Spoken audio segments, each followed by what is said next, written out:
नमस्कार मित्रांनो, महाराष्ट्रातील लाखो शेतकऱ्यांसाठी एक मोठी आणि आनंदाची बातमी समोर आली आहे। राज्य मंत्रिमंडळाच्या बैठकीमध्ये शेतकरी कर्जमाफीला आता मंजुरी मिळाली आहे आणि पात्र शेतकऱ्यांना तब्बल 2 लाख रुपयापर्यंतचं थकीत पीक कर्ज माफ होणार आहे। मग ही कर्जमाफी कुणाला मिळणार, याच्या काय अटी आहेत आणि जे नियमित कर्जफेड करणारे शेतकरी आहेत त्यांच्यासाठी याचा काय फायदा आहे आणि सरकारवर याचा किती आर्थिक भार पडणार आहे, या सर्व गोष्टींची आपण सविस्तर माहिती आपण आजच्या व्हिडिओमधून घेण्याचा प्रयत्न करणार आहोत।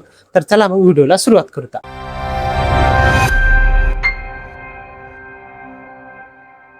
तर मित्रांनो, मुख्यमंत्र्यांनी या विधानसभा निवडणुकीपूर्वी शेतकऱ्यांना कर्जमाफीचं आश्वासन दिलं होतं। त्यानंतर अर्थसंकल्प सादर करताना त्यांनी कर्जमाफीची घोषणा पण केली होती आणि अखेर आज झालेल्या मंत्रिमंडळ बैठकीमध्ये या निर्णयाला अधिकृत मान्यता देण्यात आलेली आहे। त्यामुळे आता कर्जमाफी करण्याचा मार्ग मोकळा झालेला आहे।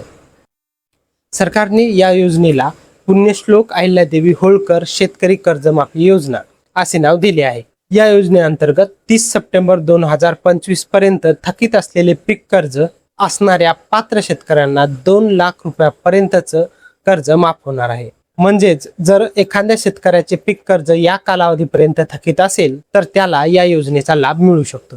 तर फक्त थकीत कर्जदार शेतकरी नाही, तर जे नियमित कर्जफेड करणारा शेतकरी आहे त्याला पण या योजनेतून दिलासा सरकारने दिला आहे। जे नियमित कर्जफेड करणारे शेतकरी आहेत त्यांना 50,000 रुपयापर्यंतचे प्रोत्साहनपद अनुदान दिले जाणार आहे। यामुळे जे शेतकरी वेळेवर कर्जफेड करत होते त्या शेतकऱ्यांनाही याचा फायदा होणार आहे। सरकारच्या आकड्यानुसार या योजनेचा लाभ जवळपास 56 लाख शेतकऱ्यांना मिळण्याची शक्यता आहे।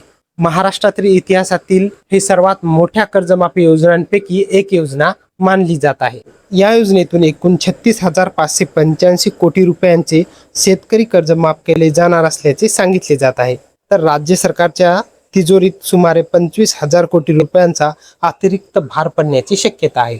एकीकडे लाडकी बहीण योजना सुरू आहे, तर दुसरीकडे आता सर्वात मोठी शेतकरी कर्जमाफी लागू केली जात आहे आणि या दोन्ही योजनांना सर्वात मोठ्या प्रमाणामध्ये निधी लागत असल्यामुळे या काळामध्ये सरकारला आर्थिक काटकसर करावी लागू शकते, असे तज्ज्ञांचे मत आहे। स्वतंत्र भारताचे सर्वप्रथम अधिकृत शेतकरी कर्जमाफीची घोषणा 1987 मध्ये हरियाणा राज्यात करण्यात आली होती। त्यावेळी लोकदल पक्षाचे नेते चौधरी देवीलाल यांनी निवडणुकीत शेतकऱ्यांना कर्जमाफीचे आश्वासन दिले होते। सत्तेत आल्यानंतर त्यांनी 10,000 रुपयापर्यंतचे सहकारी कर्ज माफ केले। विशेष म्हणजे या निर्णयाला त्या काळातील RBIने विरोध केला होता। तत्कालीन RBI गव्हर्नर RN मल्होत्रा यांनी राज्य सरकारला असा निर्णय घेण्यास विरोध दर्शवला होता।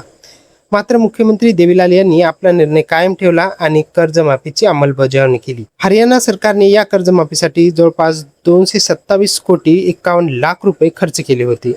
त्या काळी केंद्र सरकारकडून कोणतीही मदत मिळाली नव्हती। त्यामुळे राज्य सरकारने अतिरिक्त कर लावून आणि बॉन्ड्स जारी करून निधी उभा केला होता। महाराष्ट्रात पण यापूर्वी अनेक वेळा कर्जमाफी देण्यात आली आहे। 2017 मध्ये छत्रपती शिवाजी महाराज शेतकरी सन्मान योजना, 2019 मध्ये महात्मा ज्योतिबा फुले शेतकरी कर्जमुक्ती योजना हे राबवण्यात आल्या होत्या आणि आता 2026 मध्ये पुन्हा एकदा मोठी कर्जमाफी लागू होत आहे। तर मित्रांनो, सरकारच्या या निर्णयामुळे बऱ्याच शेतकऱ्यांना दिलासा मिळणार आहे। तुम्हाला वाटते का की ही कर्जमाफी शेतकऱ्यांना पुरेशी आहे की सरकारने आणखी काही उपाययोजना करायला हव्या? तुमचे जे काही मत आहे ते कॉमेंटमध्ये नक्की सांगा आणि व्हिडिओ आवडला असेल तर व्हिडिओला लाईक करा आणि अशाच माहितीसाठी चॅनलला सबस्क्राईब करायला विसरू नका। तर चला मग भेटूत असेच एका नवीन माहिती सोबत पुढच्या व्हिडिओमध्ये।